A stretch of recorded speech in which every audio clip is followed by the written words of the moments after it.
Hey, everybody. I hope you're doing really well today.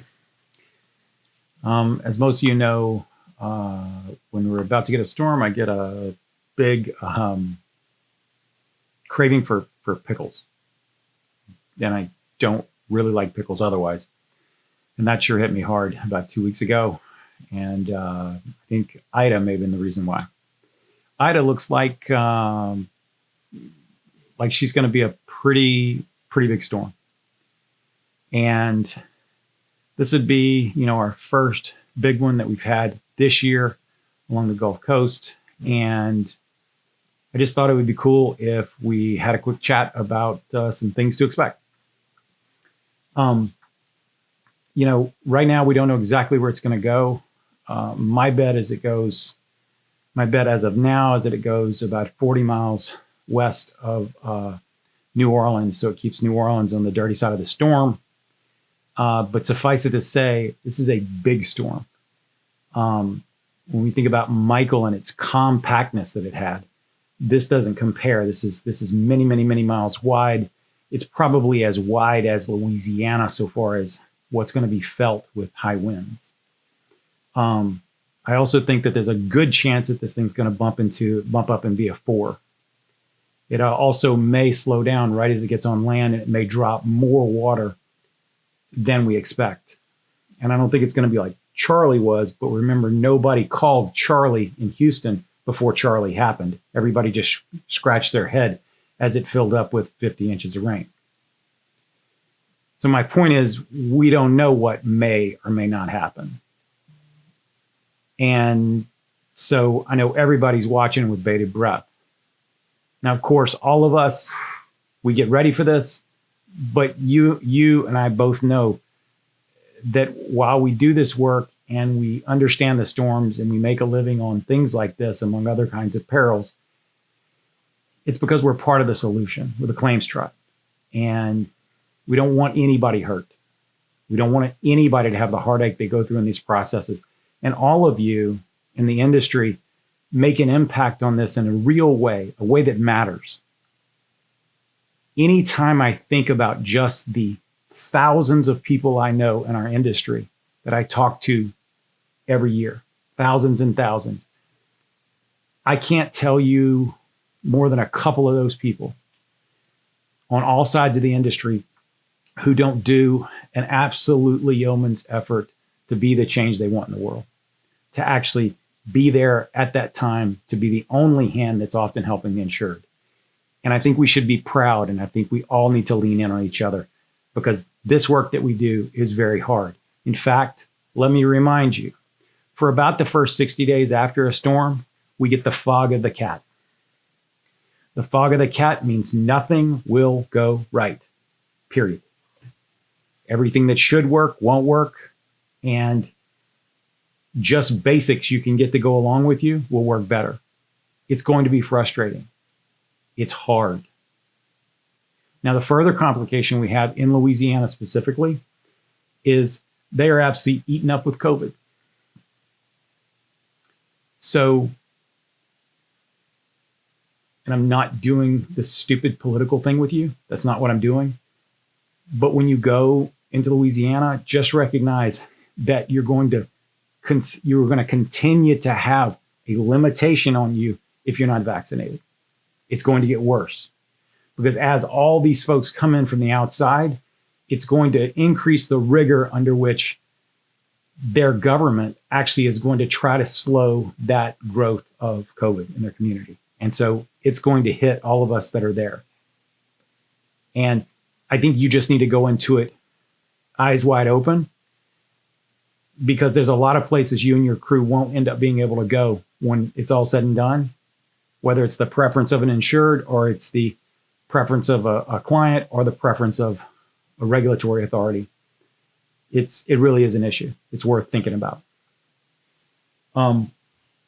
Also, when we talk about the regulatory stuff in Louisiana, I want all you to remember that if you're not a state licensed mold remediator, that at last check, if you remediate over 1 square foot of mold or growth in a structure, you have committed a felony.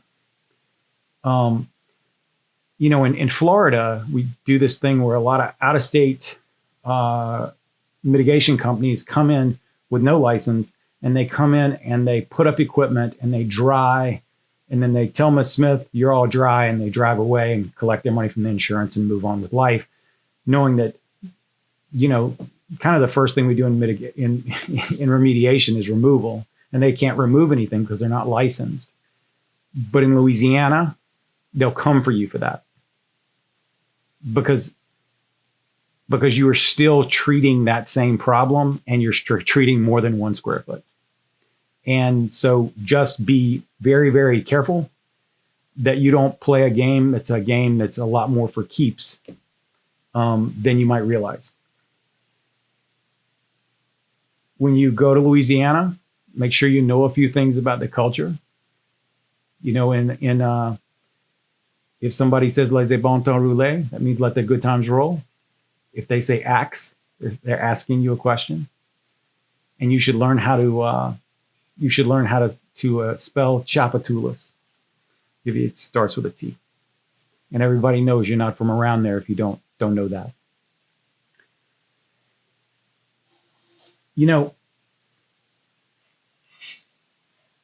When we have these storms, we get really busy. We pretty much stay busy all the time in our shop. But I mean, the same stressor that hits you in the field hits our guys in the field, hits our guys behind the desk. The same stressor hits our logistics people, our accounting people, our legal people, everything. And we're not immune to this. And neither is the desk adjuster, neither is the claims manager, and neither is a lot of other people who you think stand behind some wall somewhere. When Michael came, the infrastructure was so bad that the adjusters were mostly staying in Pensacola, which Pensacola to Panama City on a good day is 2.5 hours. But they were doing it with all the traffic from the CAT. And so they were driving about 8 hours a day. And they were supposed to see 10 structures a day and then produce 10 estimates a day. And if you think you have a bad day, just remember that guy, that gal had a hellish existence, and most of them just couldn't take it and took off and left. So, I mean, nobody in our game gets out of the fog of the CAT and the real pain that it causes. And I can't, I've said this before, and I'm sure a lot of you know this, but there is never a time when a storm comes that I don't get heralded back to Hurricane Katrina. I was inspecting a property in Gentilly after Hurricane Katrina. It was just nobody there. It was brown. All the plants were dead. And I was in this house and I heard something that sounded exactly like wailing, like painful wailing, like loss, just intense loss. And it just cut through the silence because it's so quiet. And I walked downstairs and I saw this lady sitting on a stoop next door, and I walked over to her and I said, "Ma'am, I know a lot of people in the industry, and if you need help getting your place put back together, I can make some calls and I can get some people here very soon to take care of you. If you've got some problem with that, I mean, we can work, I can help you."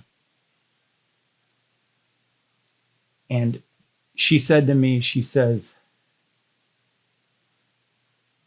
"My son and my grandchildren moved to Minneapolis and they're never coming back. My daughter moved to Dallas and she's never coming back. My friend across the street died and she's never coming back. My church won't be back for years. And the restaurant we all went to won't ever be back.